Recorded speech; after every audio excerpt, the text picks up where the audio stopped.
So if we go back into our jetpack again, and we'll turn off direction-based flying, there is a auto fly button.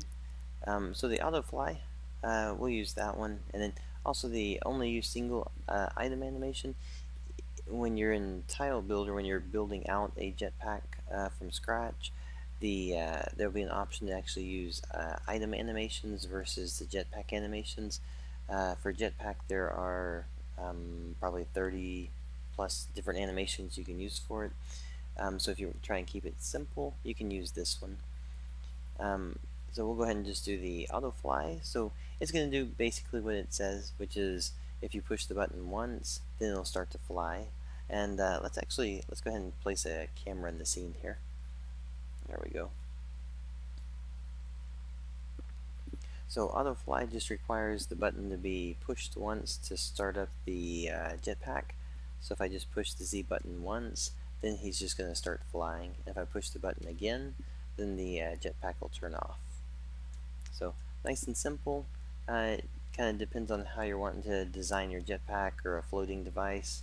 You may find that just a single input is what you're going for on that one. The other part of it, just as a quick show while we're talking about the directions for the jetpack, if you had one that was a little bit more had a few more animations to it, then you might find something like this. You'll be able to see when it actually starts up and stuff. So for instance, if I have this one and I hold the Z button, notice it started with a initial start and then it started to go.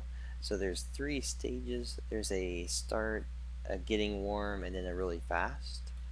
And then there's also a left and right motion that's actually happening with this one, and then a land. And now I actually have 2 jetpacks, and I can cycle back and forth between them. So we can go with this one, and then cycle back to this one, and do the single. Alright, so just kind of a quick look at the different type for those 2.